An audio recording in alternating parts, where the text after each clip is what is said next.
The element of surprise in language learning. When I have a session with my tutor now in Turkish, I never quite know how I'm going to do. Sometimes I surprise myself, with how well I do, and yet at other times I'm very disappointed and I'm surprised at how much I can't produce, or I've forgotten, or that I get the structures of the language wrong. So there's always that element of anticipation. But surprise is a big part of language learning. We know that from the MRI imaging of the brain based on the accumulated experience of reading and listening to the language. The brain starts to predict, both in terms of vocabulary and in terms of structure, what's coming.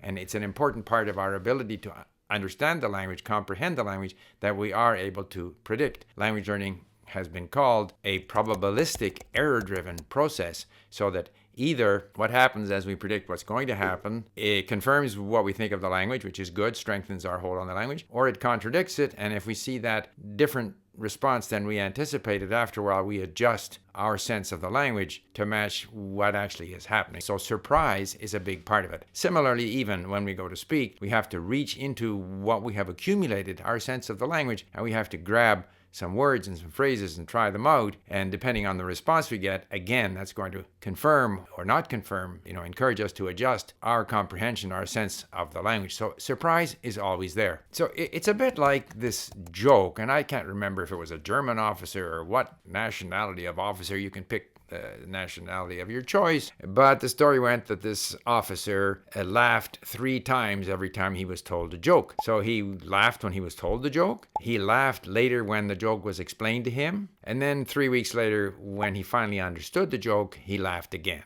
So it's a bit silly, but there's a lot to that, because first of all, jokes are about surprise. So we find something funny because something happens that is contrary to our expectation. And this expectation, or being contrary to the expectation, is very much culture dependent, context dependent. So you have to have a familiarity with that culture or that context in order for whatever happens in the joke to appear funny to you. And until that happens, you can have it explained. And this is true, I find, in language learning. I notice, for example, with my Turkish tutor, I have read the explanation of the Turkish verbs. I have looked at the tables, and when I go to use it, I get it wrong until it clicks.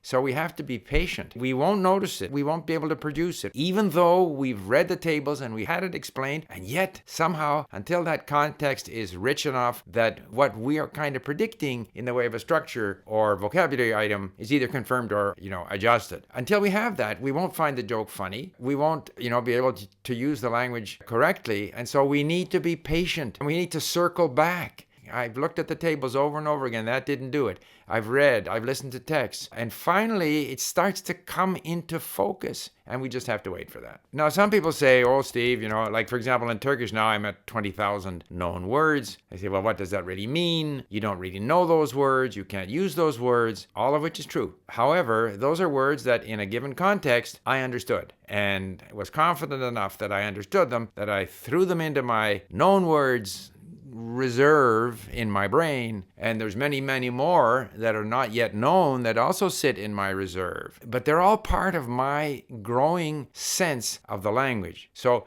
to me, in order to build up my ability to predict, I need to accumulate words. The fact that I encourage myself by claiming some of these words as known in some sense that, okay, in a given context, I understood that sort of scope of meaning. Maybe in another context, I won't understand it. It doesn't matter. It's an ongoing process of getting used to the language. So I don't worry about how well I know the word. Some people say you have to be able to use it. You have to invest time in studying the etymology, or you should use a monolingual dictionary, and all of this sort of focusing in on that word, I think, is the wrong approach. You kind of have to throw it in there, claim credit for some that you think you know, and you may be surprised to find out you don't know it. But you just keep on filling your head with words and then seeing what you predict when you hear the language, when you read the language, when you speak the language, and you slowly adjust. And eventually, you get to the stage where you understand the joke or you understand the movie. Because even there, when you are watching a movie, say I'll be watching a movie in Turkish, it's not just the words. It's my sense of that cultural context. which gradually grows. And in that sense, there are fewer and fewer surprises as we get better and better at the language. And therefore, we shouldn't be too hard on ourselves if we continue to disappoint ourselves in conversation or continue not to understand certain things, sort of unpleasant surprises. That's normal. But there also are lots of pleasant surprises when we do better than we thought we were going to do. So just a little digression on this whole issue of, I guess, the importance of the known words total that I consider an important part of my language learning strategy and my goal setting,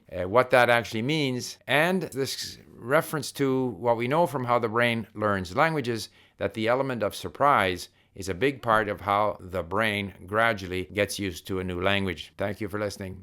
Bye.